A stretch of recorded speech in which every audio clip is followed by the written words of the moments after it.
Hey, I'm Brown Daler from Mastodon. You're watching Rock and Metal News. Hey guys, this is Ron from YouTube's Rock and Metal News, and this is some of the most anticipated, or some of the new releases anyways, that are set for 2017, and some that are in production that we hope will arrive in 2017.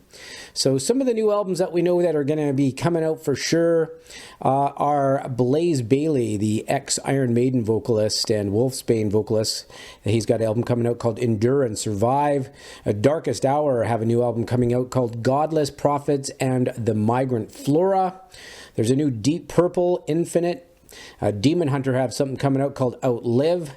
Ex Deo, which features the Cataclysm frontman Maurizio. That's his side project. So they have an album coming out called The Immortal Wars. Firewind, featuring Gus G from Ozzy Osbourne's solo band. They have an album coming out called Immortals, where you can get 3 tracks now on iTunes. Gravedigger, Healed by Metal. Havok, Conformicide, Immolation, Atonement, John 5, he is Rob Zombie's guitarist. He's got a solo album out coming out called Season of the Witch. And Kreator, of course, they have one coming out in January called Gods of Violence. You can pick up 2 songs now on digital retailers. And KXM, Scatterbrain. Lorna Shore have an album coming out called Flesh Coffin. Marilyn, Manson, Satan. Mutiny Within, Origins. Nightrage, the Venomous. Sleeper have a new one coming out called Bloodied and Unbowed. Overkill, The Grinding Wheel. You can pick up a couple songs now on iTunes or digital retailers. Pain of Salvation have an album coming out called Passing Light of Day. Pallbearer, Heartless. Place Vendome, which features former Halloween vocalist Michael Kiske. They have an album coming out called Close to the Sun. And Sanctuary, can't wait for that one. That's going to be one of my most anticipated albums. They have an album coming out called Inception. If you haven't heard Sanctuary, just wait for this album. They're just amazing. He was the former vocalist for Nevermore.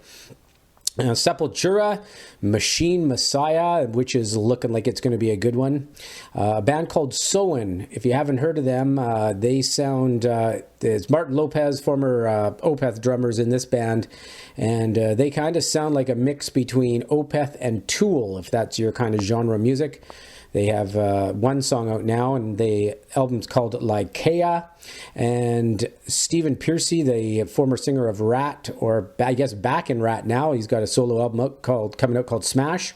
Suicide Silence, self-titled album coming out. They just released their single called Doris, and it's got mixed reviews. So after listening to that song Doris from Suicide Silence, I am really interested to hear the other songs. I'm wondering if it's going to be sort of more of that same style or completely different, but kind of anticipating it now just because of that first track that they released. Warbringer have a new album coming out called Woe to the Vanquished. Winter Sun, which is going to be cool. They haven't put out an album for a while. No title yet on that one. Now, some of the most anticipated albums for me this year, but they're not in stone yet, and who knows when, but I think the most anticipated will be System of a Down, if they put something out, but I believe they're writing new material, so we'll see what's going on with that. And of course, I would say the most anticipated of 2017, if it comes out, would be a new Tool album, and let's see if they get something out by the end of the year, hopefully. There's a couple other bands that have stuff in production right now. Mastodon's working on a new album, and they usually do stuff pretty quick, so I would guess there could be a new Mastodon this year. Fear Factory are working on something new. Elvati, they have a new lineup. They've got some, they're working on an album. Amir with a new lineup, working on a new one. Trivium with their new drummer. And Accept have something they're working on. Broken Hope and Corrosion of Conformity with Pepper Keenan back on vocals. So that's another highly anticipated album. So for me, I think the biggest would be Tool, System of a Down, hopefully Mastodon. Corrosion of Conformity with Pepper. And, of course, I think that Sepultura is going to be good, and Sanctuary. Those should be good. But there'll be some other bands, of course, that have going to be putting some stuff out that are in production. But let us know what you are looking forward to in 2017 in the comments. Some of the ones on this list or some of the ones that haven't been mentioned. This is Ron from YouTube's Rock and Metal News. Thanks for tuning in. Rock and Metal News, you're fucking badass. Thank you for coming.